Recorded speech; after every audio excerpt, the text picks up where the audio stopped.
og dinhi ning atong tulumanon. Inyong masayran ang kamaturan kay sa kamaturan.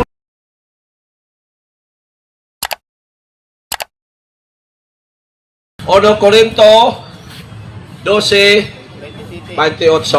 Okay. Sa kabayan sa lawas ni, no? Ya sa iglesia gipahimutang sa Dios ang tanan sa husto nga dapit. Una mga apostoles, ikaduha mga propeta, ikatulog mga magtutudlo, ug unya kadtong naghimog mga milagro, ug gisundan kini ni adtong gihatagag gahom sa pag-ayo o pagtabang sa uban, o pagmando kanila o pagsultig lain mga pinulungan. Question. Kanang gipahimutang sa Dios nga number 1 apostoles, ikaduha ang mga propeta. Nabay Romano diha son. Kining simbahan nga gisgutan din mao ni ang gitukod ni Lord Jesus. Ug ang gitukod ni Lord Jesus unsay Romano nga citizenship. So, Santa Iglesia okay. Romano Katoliko. Ay ang simbahan Santa Iglesia Katolika Apostolika. Romana. Ang Romana let na sa diyan nang migawas ang Orthodox Catholic. Dito na nagiklaro nga ang Roman Catholic mo yusto. So, ang timaan yun sa ang 1 Corinto nagpahayag pa na sa simbahan na wala pa or nagpahayag na mahimong nagpahayag na sa simbahan na wala pa suguan sa pagsangyaw. Kano sa aday gisugo ni Lord Jesus ng higayuna? Okay, Mr.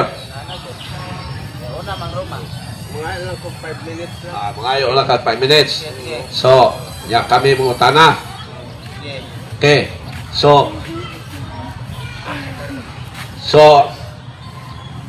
kung wa na ilay mangutana, so na ilay mangutana. Bisa kinsa po hindi mo mangutana mga ison, no? Wala tayo gipili nga pangutana. Friendly ta manubag.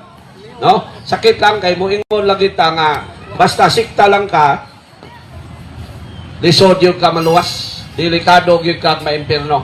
Ang sigurong na ikaluwasan, kana rag yung sakop sa gitukod ni Lord Jesus. Ano man? Was nasakop ka sa gitukod ni Lord Jesus, naa na lista sa ibungalan dito lang. Ang pasudlod sa siyudad, maulamang ang mga tao. Kan sa ngalan na hisulat sa libro sa kinabuhi sa nating kaniro. So ang makasulod sa langit mga isuon, kadturang nakarecord sa libro sa kinabuhi ni Lord Jesus. Kung ang nagbautismo sa Biblia, doon nagyun siya gitukod nga iglesia. Kung hinungdan nga dunay miabot nga Christian religion sa tanang nason, kay misugo siya nga manglakaw ang iyang iglesia sa tibuok kalibutan. Ato basahon na ngayon ng San Mateo 16:18. Gingon din Busa sultihan ko ikaw si Pedro, ug ibabaw ni ining bato tukuron ko ang akong iglesia, ug bisan gani ang kamatayon dili gayud makabuntog nini. So nagtukod si Lord Jesus og iglesia sa English church, Spanish word manang iglesia. Now iya bang isugo ni nga mosangyaw sa tibuok kalibutan hinungdan nga miabot sa Pilipinas? Ato basahon ng San Mateo 28:19. Giingon din Busa panlakaw kamo ngadto sa tanang katawhan sa tibuok kalibutan.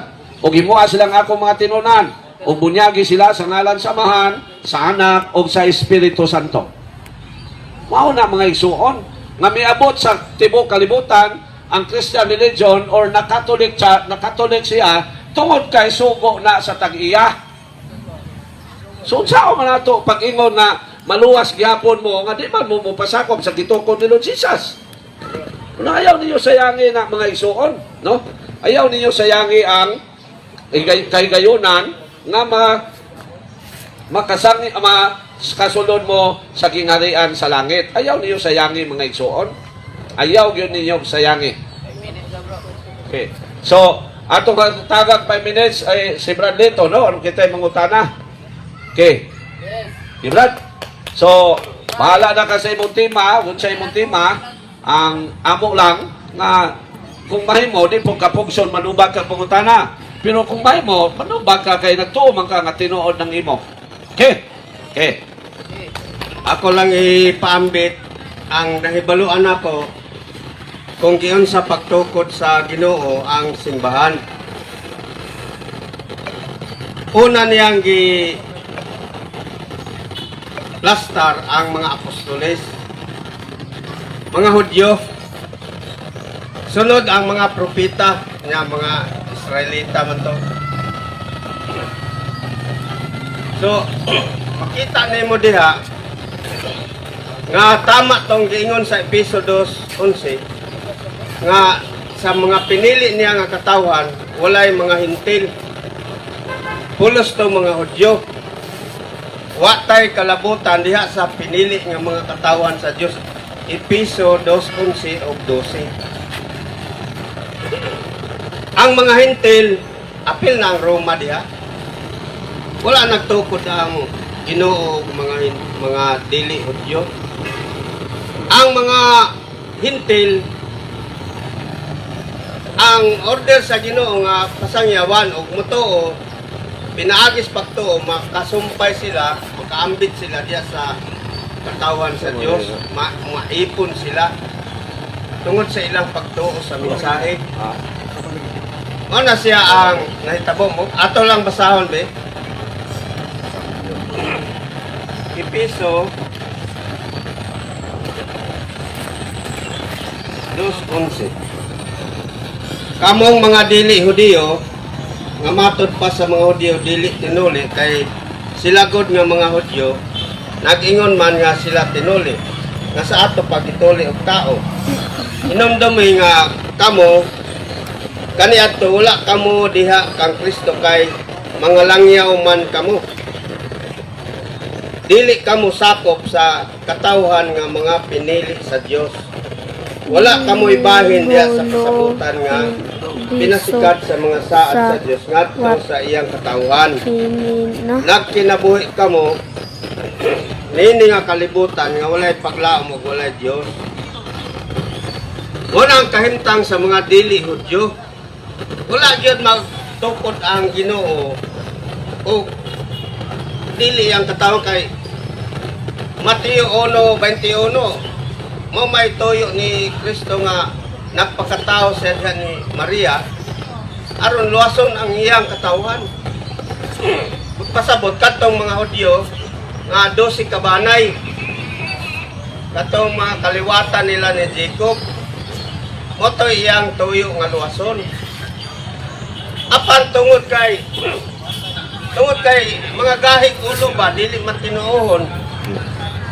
Kudaga na punta sa Mateo 21:43 nga tungod sa dili pagka matinuohon ning mga tawhana ang gingarian sa Dios di palapnag na lang ngadto sa mga nasod nga makatag og bunga. So pagpasabot ipasangyaw. Pasangyawan na lang ang mga tao nga mga hintil himuon nga katawan sa Dios pinaagi sa maayong balita. Ikaduhang Tesalonica 2:14. Pinaagi sa maayong balita ang Dios nagpili kaninyo. Mo na kahimtang na to. Kita nga mga hintil tungod na sa pulong sa Dios nahimot ang sinagop ingon nga mga anak sa Dios. Ibiyo ang mga tao. Dili kay moingon ka nga tinukod mi kano sa abagod bisa pag balit-aron nimo ning Biblia. Wala gyud kay mabasa nga ang Ginoo nagtukod o kanang mga tao nga na sa ubang nasod kanang nas Roma. Wala oy. O kanang istoryane mo kanang wala nagbasa og Biblia matuod na. Pero kanang nagbasa og Biblia, sigurado. Oh, kita. So dapat maminaw ta sa mga nagsulat aning Bible kay moingon man sila nga unsay among nadunggan kagikas Ginoo among nakita amo kining gisulat para makaambit ta. O mo na nga wala may mabasa nga mingon si Kristo nga ako nagtukod og Romano Katoliko dili lampot nato puno-puno ang kay madubak bayataan na atong mga ipangpuno. Dili baya pwede nga kanin balaan kasulatan dugangan kuhaan dili na siya pwede. Ipulin ako dito. O kay testamento baya ni giulaan ni sa dugo ni Kristo niya atong pasipadan magimuhimo tag istorya diri nga wala diri sa Biblia. Mayon ka nga walay lain nga tinukod sa Ginoo ang Romano Katoliko. Imong baba pasultion. Sulti ang Bible. Sulti ba? Istorya ba? Una nga, dapat mo yung ka nga. Pamatudan ko, sumala sa mga libro sa mga tao, nga ang gitukod ni Kristo, Romano Katoliko kay okay pa ko ana kay na mo gyud mabasa sa mga encyclopedia, mga pero sa Biblia, sorry na lang yun, kaya di gyud mo to. So, dili ka pugson pagpatuo kay ikaw naman po'y may impirno di ka mo to. Bahala ka, no? Ang kami, nagwali lang din sa tinuod. So, question. So, pag mangka nga walay Romano, walay taga-Roma aning higayuna, sa panahon ni San Pablo, ang question, naanay taga-Roma nga nahisakop sa simbahan o wala pa? Very good question nga tinarong ha. Imong gisupak nga walay hintel nga naisakop sa iglesia ni anang panahon ni San Pablo. So, ang question, kung mabasa sa Bible, pero dili, kaya, atong klaroon ng pangutana para masabtan, ang question, sa panahon ni San Pablo, naanabay mga taga-Roma nga naisakop sa simbahan o iglesia nga gitukod ni Lord Jesus o wala pa? Ang imong pangutana dito man sa nahisakop. Ang akong pahayag dito man sa gitukod nga walay Romano nga gitukod si Kristo. Kung moingon ka nga nahisakop tuod ka usab dito sa Roma. So, but pasabot nga ang order sa Ginoo sangyawi to sila, wa moingon si Kristo nga magtukod na ko ka dito. Wala, pasangyawan to sila. Ayo ako sa i-explain. Kaya ano man natukod naman ang simbahan diri. Wa pa makaabot dito sa Roma na kay ninyo man si Kristo. Kamong taga-Roma nga gihigugma sa Dios, gisulatan ko kamo aron unta mahimo mong katawan sa Dios. Aron unta magrasyahan mo. Unta gisulatan naman dai mo. Ayaw na daghana. Questiono ni mo ang taga-Roma gisulatan. Sapot ang wa sulati ang mga Pilipino. Minusa, grabe yung palusot, dali na kayo mabuking. Gi-question niya nga taga-Roma gisulatan. Sapot ang Pilipino, wa sulati. Now, ang question, wala simbang Katoliko nga doon na pa'y gitukod nga laing iglesia sa Roma. Imo naman ang una-una. Kana imong una-una ba? Maunay maghimo ni mong maimperno ka. Ang among giwali nga ang simbahan nga gitukod ni Lord Jesus, may kailap sa tibok kalibutan. That is why Catholic Church, mo na giwali na mo.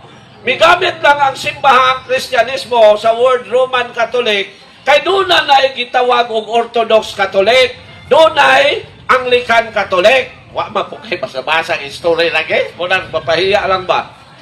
Anong may gamit ba ng mga Christian og Roman Catholic? Kaya na ay Orthodox Catholic na dili tinuod, na ay Anglican Catholic na dili tinuod, kaya di ba sila mutahon sa Pope?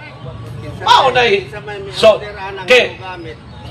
Ang Christian religion nga gipanguluhan ni San Pedro, mao'y biingon, aron maklaro ta nga kita ang tinuod, gamito nato ang word Roman Catholic, ang word Roman. Pag-identify, ang Ginoo mo'y nagbuot mo, nagigamit na nila. Ay, ikaw ba sabi? Ikaw basa. Ikaw basa. Usa po ni kani bagay protestante magugabran dito mo nandi yung kakasabot. Sorry kayo. Basaha.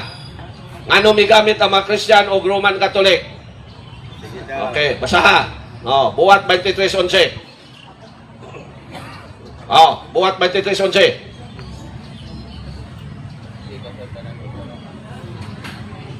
Daw kakagana. Siya basaha lang. Hindi magkapogsod. Pogsod ba dahil ka? Tudluan lang ka na mo. Basawa ka. Basaha lang. Ni anang pagkagabi ang Ginoo mitungha tupad kang Pablo. og miingon, ayaw kahadlok. Ingon nga nagsaksi ka kanako dinhi sa Jerusalem, musaksi ka usab kanako dito sa Roma. Unsa may bote pasabot ani? Isa. Ayaw sa mo hatag po kog biyo na ko ba. Sige, 1 minute. Ang simbahan nga diin kabahin na si Apostol Pablo nga haligi diha sa maong lawas ni Kristo. Gisugo nga ang Roma sangyawi po dito. Pero naa na natukod na ang simbahan nga mga Hudyo nga dili Romano. Kaklaro ani, mayon tawag si Apostol Pablo pure nga Romano. Pero nagpara man po na mura bag American citizen ba na Roman citizen. Tanad. Uwi kayo imo paayag brad dito, ilahanan jud nga mini ng imong pagtuo. Wala lagi maghisgot nga naa pay laing gitukod. Ang giingon ni Lord Jesus, musangyaw pud mo dito sa Roma. So ang iyang gitukod mo ray miadtong Roma, so wala na laing gitukod, wala na magtukod sa Roma. Ang imo magkon kay magbuhat-buhat kag istorya nga gatukod na pud nanudlo mi nga na po'y gitukod sa Roma. Ikaw ba magbutang-butangan nimo ng tao nga nangawat ya imong kulatahon? Pagkadautan kay nimo kinaiya brad dito butang-butangan nimo ang simbang Katoliko nga nagtukod na pud sa Roma. Nga ang gitukod sa Ginoo mo ra may iyang gisugo nga mangadto sa Roma. Moabot pa sa tibuok kalibutan. So dili wala piki kayo na imong pamahayag brad dito. Wa ginay kwenta. Pero dili ka mapugos kay di man imo panabot kay mini man ang imo pundok. Dili ka na mo pugson. Pero sa imo ang mga argumento, huyang kayo. Kay imo ming gibutang-butangan nga pag-abot sa Roma nagtukod na pod. Luoya gid. Nga samot na ng imo. Nga diri ra nimo gitukod sa Panabo, giparesto nimo sa Davao City. Siya tubagon pangutana o gusto ka. Ayaw nagtubaga. Barangay. Unsay nga kung balik kang basa ang buhat 23:11. So, Bradley to, naluoy yung kunin mo ulit. Luoy yung kakaig mamatay ka nga, sayop ka. 23:11. Di lang gusta ng mga mamatay. Ang Ginoo mitong nga tupad kang Pablo, ug miingon, ayaw kahadlok. Ingon nga nagsaksi ka kanako dinhi sa Jerusalem, mo saksi ka usab kanako dito sa Roma. So ang iyang gitukod sa Jerusalem, mao ra iyang giingon nga moadto pud mo sa Roma. So ay kabutang-butang man ka nga nagtukod na pud og lahi sa Roma. Roma di ay dili kay Villarosa. Dili. Villarosa ba na iya? Pagkaway klaro gani. So Magtukod si Kristo sa Panabo. Lain po og tawag niya tagumyans. Dapat panabuans. Pananglitan nagtukod si Kristo sa Jerusalem.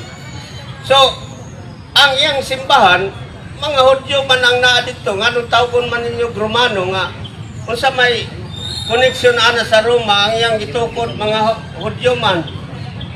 Kung sa may koneksyon sa Roma. So ikaw ra ba imo ra yung gidula-dulaan ng imong utok? Si Lord Jesus kausa ra nagtukod, wa na siya magtukod sa ubang nason. Ikaw imo ra yung gilibog ang imong panguna-una. Nagbuhat, nag-create kang istorya nga imong aron imong i-justify kunuhay ang imuha. Si Lord Jesus kausa ra siya nagtukod kay mikayab na siya sa langit. ug inyo nang nabati ang mga kamatuoran dinhi ning atong tulumanon kay sabay kamatuoran.